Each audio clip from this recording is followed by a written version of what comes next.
What up, YouTube Gen X? Okay, let's talk about slavery in sports. Let me start off with this. I understand where people are coming from when they make the comparisons of professional sports and slavery. I truly do. But in my opinion, they're nothing alike. Now, I'll get to why people sometimes get confused. I'll get there. Let me start off with this. Comparing professional sports to slavery is a very easy critique that oftentimes you'll see black people do because it will get a round of applause and it sounds intelligent, but it's really not. It's like coming through and attacking Tyler Perry or BET. It's pretty easy, but even then people don't do it right. You know, the problem with Tyler Perry and BET, it's not because of what they do, it's more so what they claim to be. You know, if you're simply about entertainment, then just be about it. But don't come through and try to act as if you're doing the black community a favor. You know, you look at VH1 and MTV, you know, they're not trying to be more than just entertainment. We're just entertainment. We're not trying to be more. We're not trying to be this, that, and the third, right? You know, we're just trying to entertain people.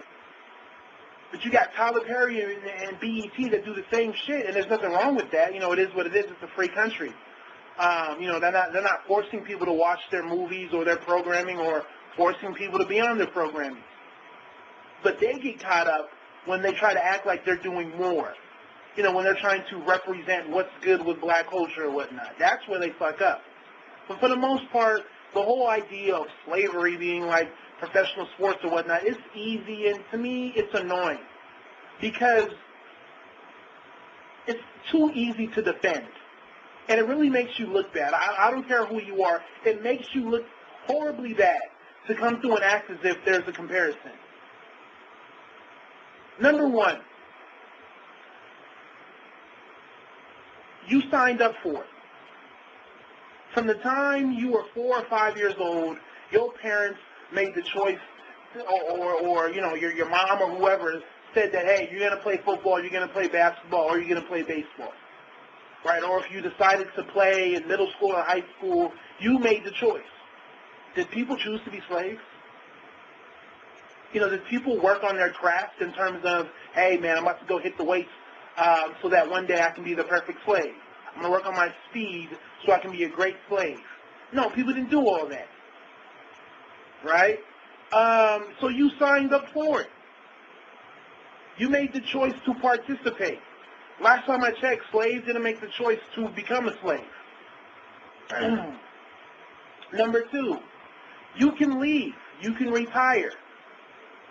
You know, without facing the penalty of death and having white men on horseback capture you.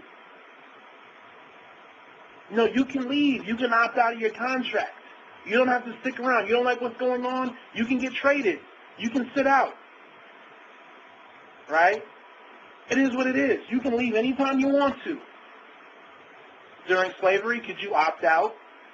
Hey, you know, this isn't working for me, or I want you to trade me to a different plantation, or I want you to, you know, fix the terms of my contract. No, you didn't have all that.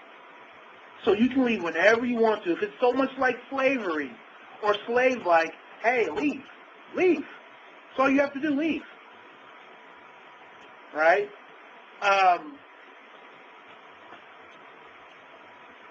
Next point. Last time I checked, you can still keep your family. You weren't separated from your family, literally. You weren't broken up, you know, never to see your family again.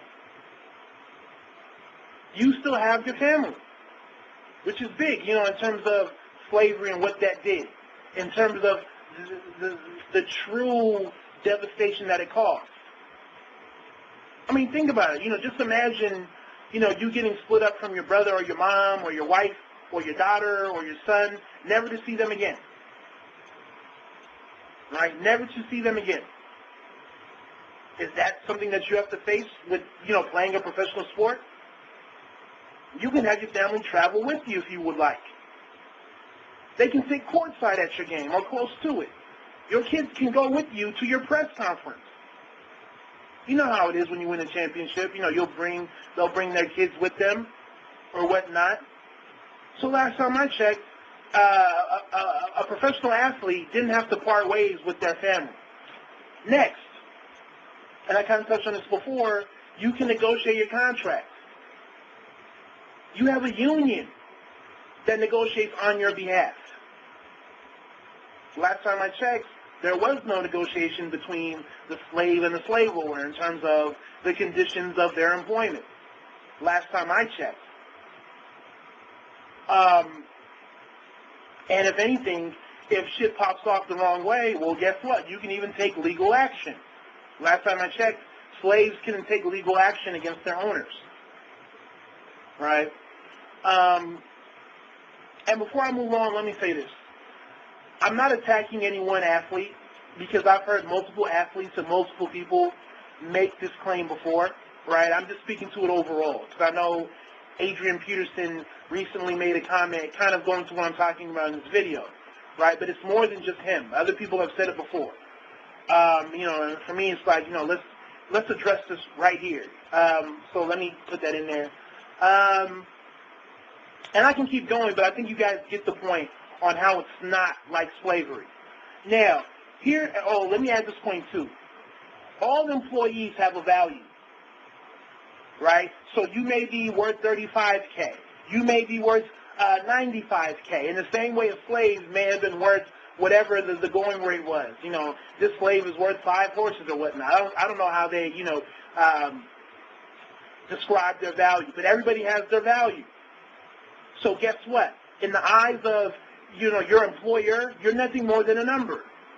You have a value. In the same way, an athlete may be worth $5 million or $7 million. Well, guess what? Jim from accounting may be worth $65 million. And when he wants to raise, they may say, we don't think you're worth that. You're not worth that amount of money. I'm sorry. Right? You can't produce enough for me to give you that amount. Everybody has a value placed on their head when you talk about employment. Right? It's just more visible when you look at professional athletes. It's public record in terms of what they make and their contracts or whatnot. But everybody has their value. Right? You don't know what's happening behind closed doors when the leadership or the higher-ups are looking at who they need to hire and who they need to fire. Right? Let's look at let's get rid of the people who are only, worth $35K. Let's get rid of them. We can part ways with them. You don't know how they talk about you behind closed doors, but that's the work. That's the nature of life. Now, let me get into why there's the perception that it's like slavery. It's the vocabulary that is used. When you talk about value, production, how high can he jump, how quick can he run, how much can he lift, how intelligent is he, right? That sort of stuff is similar to slave talk.